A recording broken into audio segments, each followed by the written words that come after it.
Assalamualaikum warahmatullahi wabarakatuh. Halo adik-adik cermat, apa kabar? Semoga tetap dalam keadaan sehat dan tetap semangat ya.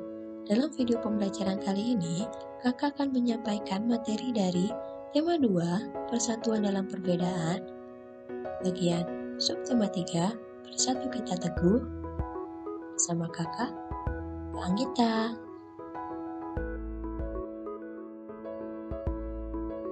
Pertama, kakak akan menyampaikan materi tentang kegunaan hewan bagi manusia dan lingkungan. Kegunaan hewan bagi manusia dan lingkungan terdiri dari 5. Yang pertama yaitu sebagai penghasil bahan pangan. Manusia memanfaatkan hewan untuk bahan makanan seperti daging, telur, dan susu. Manfaat yang kedua adalah sebagai penghasil bahan sandang. Hewan memiliki manfaat terkait kebutuhan sandang, seperti kain sutra berasal dari serat kepompong, domba menghasilkan wool, kulit sapi dan kerbau untuk jaket. Manfaat hewan bagi manusia dan lingkungan yang ketiga adalah sebagai penghasil bahan kerajinan. Kulit sapi dan kerbau dimanfaatkan sebagai bahan pembuatan wayang kulit. Bulu angsa untuk membuat kok. Manfaat yang ketiga adalah sebagai penghasil pupuk organik. Kotoran berbagai jenis hewan seperti sapi dan kambing dimanfaatkan oleh manusia sebagai bahan pembuatan pupuk organik yang baik dan tidak berbahaya bagi lingkungan. Manfaat yang kelima adalah sebagai penghasil tenaga. Tenaga gajah dimanfaatkan untuk mengangkat kayu, tenaga kuda dimanfaatkan untuk menarik delman, dan tenaga kerbau untuk membajak sawah.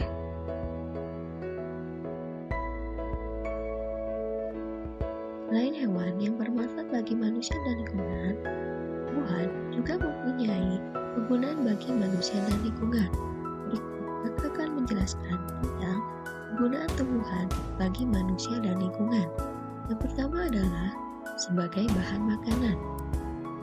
Bagian tumbuhan yang dapat digunakan untuk bahan makanan adalah pada bagian batangnya, seperti pada batang pohon bambu, daunnya, contohnya daun bayam, bunganya, contohnya pada bunga kol, bagian buahnya, dan bagian bijinya, contohnya pada tanaman jagung. Kegunaan yang selanjutnya adalah sebagai bahan sandang. Serat kapas dimanfaatkan manusia untuk membuat kain katun. Kegunaan yang selanjutnya adalah sebagai bahan bangunan. Kayu dari pohon jati, pohon kelapa, pohon meranti dimanfaatkan manusia sebagai bahan bangunan. Selanjutnya adalah sebagai bahan obat. Banyak tanaman dimanfaatkan oleh manusia sebagai obat. Di antaranya pertama adalah jahe untuk obat batuk, daun kumis kucing sebagai obat ginjal, daun jambu biji untuk obat diare. Kegunaan selanjutnya adalah sebagai bahan baku industri. Industri banyak memanfaatkan tanaman untuk kebutuhan manusia. Seperti pada getah pohon karet yang merupakan bahan baku pembuatan bat, getah pohon pinus, bahan baku pembuatan cat, kayu pinus, merupakan bahan baku pembuatan kertas, buah kelapa sawit dimanfaatkan oleh manusia sebagai bahan minyak goreng. Kegunaan tumbuhan bagi manusia dan lingkungan yang selanjutnya adalah bahan pewarna alami. Tanaman dapat digunakan sebagai pewarna alami yang tidak berbahaya, seperti pada sawi dan pandan yang menghasilkan warna hijau, wortel untuk warna jingga, kunyit untuk warna kuning. Dan yang terakhir, kegunaan tumbuhan bagi manusia dan lingkungannya adalah menjaga kualitas air.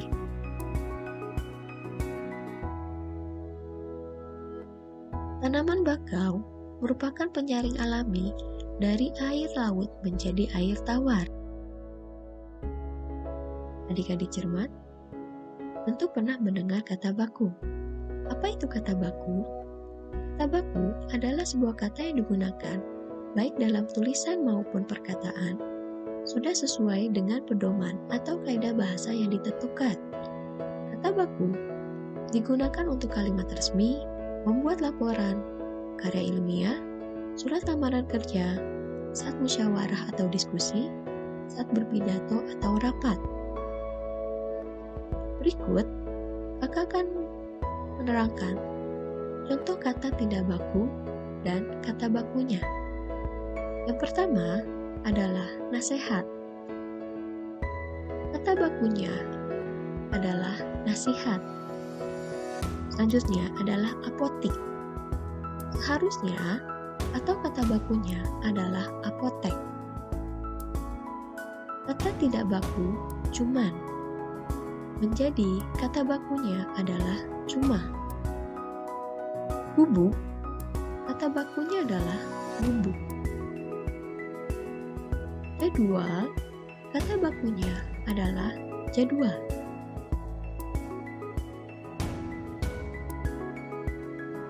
Adik-adik cermat tentu tahu bendera nasional kita adalah bendera merah putih. Sebutan baginya adalah Sang Saka Merah Putih. Warna merah pada bendera kita berarti berani, dan putih berarti suci. Merah melambangkan tubuh manusia, sedangkan putih melambangkan jiwa manusia. Keduanya sangat penting dan saling melengkapi. Bendera pusaka atau bendera yang pertama kali dikibarkan saat 17 Agustus 1945 dibuat oleh Ibu Fatmawati yang merupakan istri Presiden Soekarno. Bendera pusaka atau bendera yang dibuat oleh Ibu Fatmawati berukuran panjangnya 276 cm, sedangkan lebarnya adalah 200 cm. Bendera ini dikibarkan sejak tahun 1946 sampai 1968. Hanya dikibarkan pada setiap hari ulang tahun kemerdekaan Republik Indonesia. Karena usianya yang sudah tua, Sang Saka Merah Putih terakhir tersebut berkibar pada tahun 1969. Selanjutnya, bendera disimpan di Museum Nasional.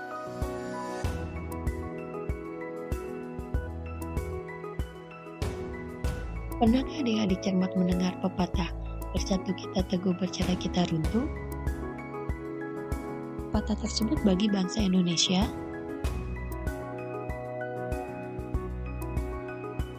pepatah bersatu kita teguh, bercerai kita runtuh mempunyai makna menyatunya berbagai unsur dan perbedaan yang ada menjadi suatu kesatuan yang utuh dan serasi sehingga muncul suatu kekuatan.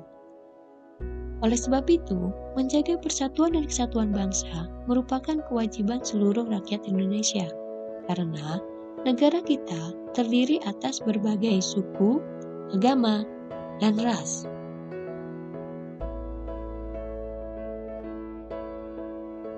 Agar adik-adik semakin paham dan mengerti, maka kerjakan latihan yang terdapat pada halaman 101, 104, 120, 123, 132, dan halaman 139. Selamat mengerjakan adik-adik cermat.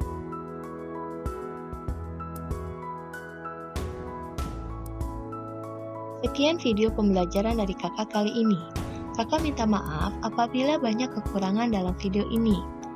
Tetap semangat adik-adik. Terima kasih. Sampai jumpa di video-video selanjutnya. Wassalam.